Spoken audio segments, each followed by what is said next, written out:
Tout a commencé par une naissance, la naissance de ma fille. Il y a un couple assez actif, assez mobile. On a toujours beaucoup aimé voyager, on a toujours aimé aller chez des gens.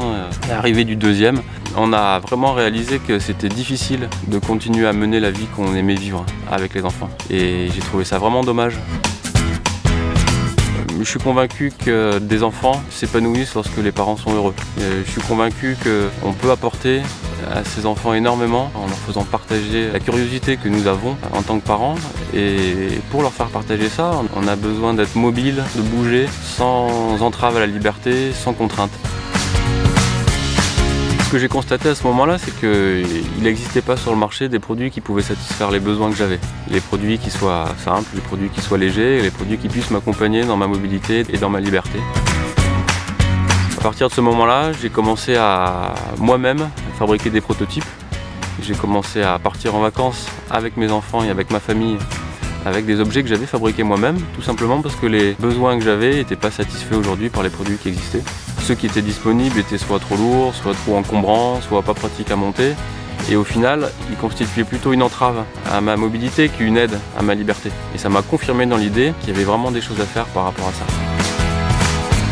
Parmi les premiers équipements dont on a besoin quand on est un parent et qu'on a envie de se déplacer avec son enfant, il y a le lit parapluie.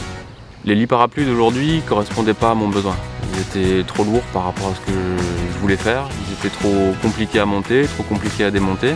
Ils correspondent à des usages mais c'était pas adapté à moi. Et moi j'ai pensé plutôt à un lit de voyage. Ça veut dire tout simplement léger. Le lit que j'ai imaginé pèse 3 fois moins qu'un lit d'aujourd'hui. On a envie d'un lit qu'on comprenne, qui soit pratique, qui nous accompagne. Et on a surtout envie d'un lit dans lequel son enfant est bien et en sécurité.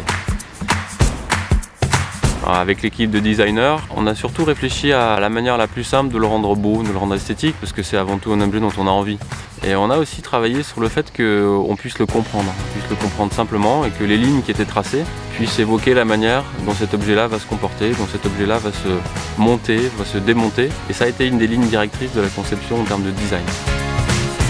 On a été aussi très content récemment que ce travail-là soit reconnu par un grand concours international de design qui est l'Observer D-Design, pour lequel le lit a été reconnu lauréat. C'est pour nous une grande fierté, c'est pour nous une reconnaissance des professionnels du design qui ont adhéré aux lignes, à la pureté des éléments qu'on a mis dans le lit de voyage. On a montré le lit à des parents, l'accueil a été très positif, on est plutôt très content de ça. Et on a choisi de le montrer à un moment de la conception où le lit n'était pas complètement fini. Parce que pour nous c'est important que ce soit un produit fait pour les parents et que ce soit un produit fait par les parents. Escape c'est une marque, des équipements qui sont faits pour la liberté, pour la mobilité. Et au final, c'est vraiment plus qu'un produit, c'est un mode de vie.